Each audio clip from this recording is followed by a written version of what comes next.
Remember this gal over here, Caitlin? Oh God, Caitlin.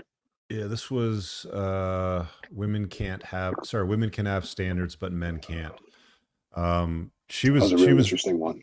she was really, really interesting to me because um like everything that would go her way she was good with, and anything that would go the way of a guy, to his benefit, she was not good with at all.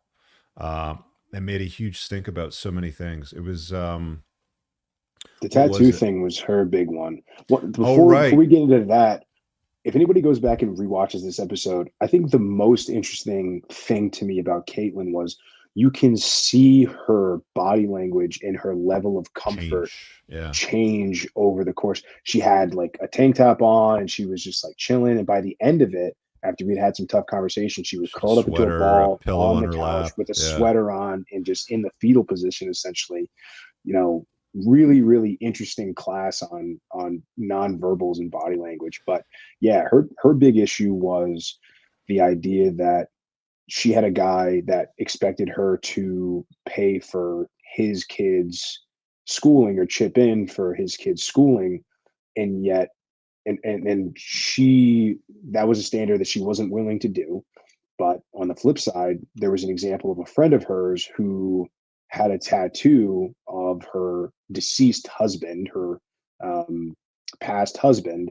And we said, well, that's a choice she made, but that doesn't mean that we have to date her or accept it. And that was where she had an issue. She got real bent out of shape when it was like, well, I'm going to disqualify your friend because she has a tribute tattoo of another man on her body, right? Like she's holding a place in her heart. She's been alpha widowed by this guy. A And constant reminder of what you will never live up yeah, to. yeah. And it's like, this tattoo is now on this woman's body. And we as men are not allowed to have a standard, but she's allowed to have a standard about the way that she wants to interact in relationships, and men have to look past certain things. Yeah, there was a lot of moving parts with that episode, with Caitlin. And it's like they don't have any self-awareness around, and I don't think they'll ever go back and watch it and be like, oh, huh, okay, that makes sense. Now I understand why, Rich and Moff were talking about things like that and trying to enlighten me. Like, I don't think they'll ever come back to the self-awareness. Like, they'll always be stuck on, how it made them feel, right? Because women are, these emotional creatures. And it's like, well, how do I feel after having this conversation, about this, that, or the other thing? And it's like, I don't feel very comfortable. I'm throwing on layers of clothes. There's a pillow on my lap. I'm getting very, pulled back and, angry at just about anything that's said. And it's real funny because Jessica was sitting there on the other side of the screen, sort of just nodding and agreeing with everything that we were talking about. It was just such a And rush, man. again, one of them in a successful relationship slash marriage, and one of them not. Not, yeah, exactly. And I mean, it's very rare that we found. I think the only one that I can think of who was a traditional, and I wish we had been able to dive. I kind of dove into this with her a little bit, but I don't remember getting a really straight answer. Was Danica, was the nurse from Winnipeg, Yeah. and she also. So for a quick backstory for those that don't know and didn't watch, I originally invited her on the show. She turned me down at first because she was seeing somebody and she actually did what I only know of two people that did this. I mean, other women might have done this, but I don't know of them. Checked with her guy that she was seeing, or checked with the husband. One of the women said, "Let me check with my husband. Let me check with my boyfriend." But only two of them have done that.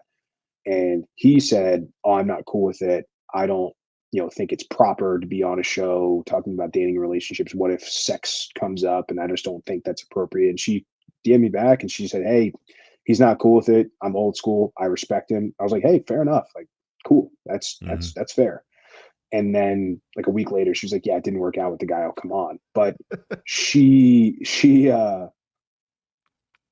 early 30s, 33, 34, and she claimed to be very traditional. And I kind of just said, well, she was married before. And I said, well, if you're so traditional and you sort of embody a lot of these traits and you get on with a lot of the stuff you talk about, what's not working? What are you doing? And her answer was basically, I'm a hermit. I don't go out.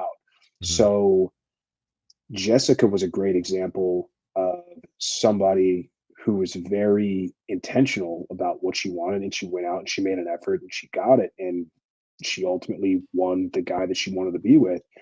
Whereas Danica, along with a lot of these other women, are just waiting for the world to drop Prince Charming at their front door and think that they can just go home from their job and eat ice cream and watch Netflix, and he's just gonna find his way to their house because he took the wrong turn or something like that. Like they live in a Hallmark movie, and it's just not the reality by any stretch. Yeah. I got another screen here queued up. You're gonna remember these ones because you got this smug one over here. E- even the even the pause screen capture has the smug look on it. But the title of that one was "Boss Babe Calls Rich an Asshole." Basically, we invited the girls on to sort of have a dialogue and conversation, and what these two had done was essentially plan to come on and just be like disagreeable with no context around the reasoning, rhyme, or why. And it's like, you know, they don't like we don't know anything about these gals. I mean, I really Pretty much. know even less than you, before we even start the show, because I mean, I'll sometimes get their, social media, in advance, or it's on the screen and I'll pull it up as we're sort of chatting about something. And it's like somebody for this Jillian girl looked her up in the comments, and I think she got fired from a radio station or something like that. And there was a big story about it. But I mean, the two of them had like a very peppered past, even though they were in their 30s, hadn't got anything that they wanted. We were offering useful solutions to the problems that they were encountering. And the entire context of it was basically totally unaware of what men want, nor caring what men want, and just wanted dudes to enter their frame. I think that can be summed up with women wanting men to be their cheerleader.